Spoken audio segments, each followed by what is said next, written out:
आज हम बात करेंगे एक ऐसे विषय पर जो न केवल साइंस के फील्ड में महत्वपूर्ण है बल्कि इसने पूरी दुनिया को प्रभावित किया है। हम बात करेंगे रेडियो एक्टिविटी के बारे में और क्यूरी फैमिली के योगदान पर।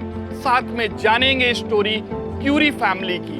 ये क्यूरी फैमिली जिसे 5 नोबेल प्राइजेस मिले, मींस नोबेल प्राइजेस में इस फैमिली की एक लीगेसी है। रेडियो एक्टिविटी एक प्रक्रिया है जिसमें एलिमेंट्स अपने न्यूक्लियस को तोड़ते हैं और इसके साथ ही उस टूटे हुए न्यूक्लियस से नई एनर्जी रिलीज होती है। इसे हम रेडियो एक्टिव डीके कहते हैं। इसमें अल्फा बीटा पार्टिकल्स और गामा रेज निकलती हैं।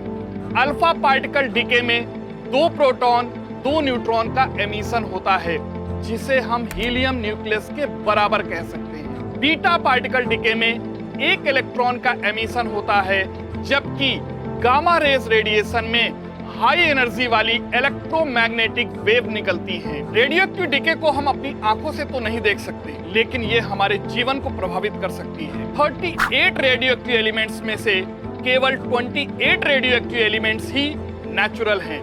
बाकी को लैब में साइंटिस्ट के द्वारा क्रिएट किया गया है। हमारी डेली लाइफ एग्जाम्पल में बनाना, उसमें एक रेडियो एक्टिव एलिमेंट पाया जाता है जिसका नाम है पोटेशियम 40 K40।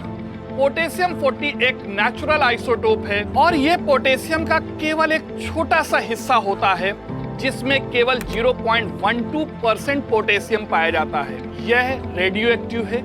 समय के साथ बीटा डीके रेडिएशन के रूप में एनर्जी को रिलीज करता है, लेकिन इसकी रेडियो एक्टिविटी बहुत ही कम मात्रा में होती है और इससे किसी प्रकार का कोई खतरा नहीं है। मींस आप बिना डरे हुए केला को खा सकते हैं। रेडियो एक्टिविटी को सबसे पहले 1896 में एक फ्रेंच साइंटिस्ट हेनरी बैकुरेल ने पहली बार डिस्कवर किया था। वो एक फोटोग्राफिक एक्सपेरिमेंट कर रहे थे और उन्होंने देखा यूरेनियम का एक पर्टिकुलर सॉल्ट अपनी एनर्जी को छोड़ रहा है। पर इस विषय को समझाने में असली और महत्वपूर्ण योगदान दिया क्यूरी फैमिली ने। चलिए समझते हैं क्यूरी फैमिली की स्टोरी को। मैडम मैरी क्यूरी, जो कि एक फेमस पॉलिश फ्रेंच साइंटिस्ट थी, उनका जन्म पोलैंड में 1867 में हुआ था। पोलैंड उस समय रशियन एम्पायर का हिस्सा था। उन्होंने पोलैंड में ही अपनी सेकेंडरी एजुकेशन को कंप्लीट किया। सेकेंडरी एजुकेशन के बाद हायर स्टडीज में पढ़ने के लिए 1891 में उन्होंने फ्रांस की ओर रुख किया, लेकिन वहां पर उनके पास पढ़ने के लिए कोई विशेष साधन नहीं था। अच्छी बुक्स कैसे पढ़ती, तो इसके लिए उन्होंने एक लाइब्रेरी में जॉब कर ली। लेकिन यहाँ कुछ उनके साथ स्पेशल हुआ। जो लाइब्रेरी ओनर है, उसके बेटे के साथ उन्हें प्यार हो गया। जब ये बात लाइब्रेरी ओनर को पता चली तो उन्होंने मैडम क्यूरी को लाइब्रेरी से बाहर निकाल दिया। इसी बीच 1894 में वो पियरे क्यूरी से मिली, जो कि फिजिक्स प्रोफेसर थे। पियरे क्यूरी ने उनकी आगे की एजुकेशन में बहुत मदद की और कुछ वर्षों में उनकी फ्रेंडशिप प्यार में और फिर शादी में बदल गई। दोनों ने मिलकर रिसर्च को आगे बढ़ाया।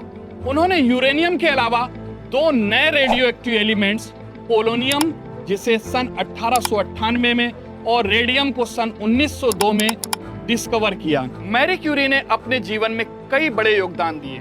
उन्होंने रेडियो एक्टिविटी के बारे में डिटेल स्टडी की और 1903 में अपने हस्बैंड पियरे क्यूरी और हेनरी बैकुरेल के साथ मिलकर फिजिक्स का नोबेल प्राइज जीता। 1906 में पियरे क्यूरी की एक्सीडेंट में डेथ हो जाती है।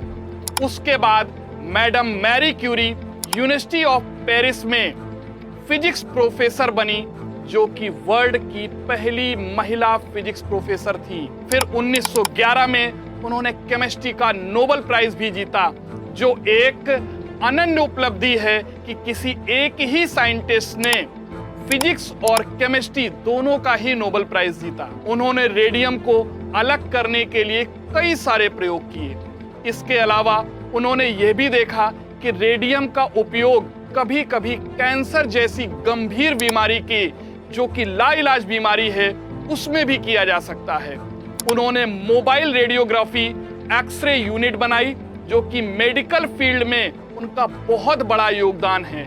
उसका पहली बार यूज फर्स्ट वर्ल्ड वॉर में घायल सैनिकों के उपचार में किया गया था, लेकिन 1934 में रेडिएशन में ज्यादा काम करने के कारण उन्हें ल्यूकेमिया बीमारी हुई और उनकी डेथ हो गई। लेकिन क्यूरी फैमिली की कहानी यहीं पर खत्म नहीं हुई। उनकी बड़ी बेटी इरने क्यूरी ने रेडियो एक्टिविटी पर शोध किया और आगे 1935 में इसके लिए उन्हें केमिस्ट्री का नोबेल प्राइज भी मिला। छोटी बेटी ईव क्यूरी को 1965 में नोबेल प्राइज दिया गया। रेडियो एक्टिविटी की खोज ने दुनिया को एक नए तरीके से सोचने पर मजबूर किया।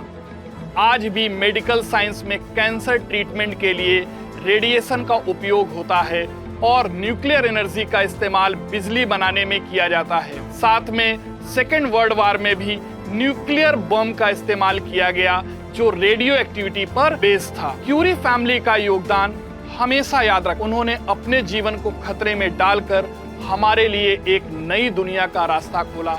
उनकी मेहनत और डेडिकेशन ने दुनिया को नए आविष्कार दिए और हमारे जीवन को बेहतर बनाने में मदद की। पोलैंड गवर्नमेंट ने उनके ऑनर में वर्ष 2011 को ईयर ऑफ मैरी क्यूरी घोषित किया। तो बच्चों, ये थी कहानी रेडियो एक्टिविटी की और क्यूरी फैमिली के महान योगदान की। उनका काम हमेशा हमें प्रेरणा देता रहेगा। अगर आपको ये वीडियो पसंद आया तो इसे अपने फ्रेंड्स के साथ शेयर करें और हमारे चैनल को सब्सक्राइब करें।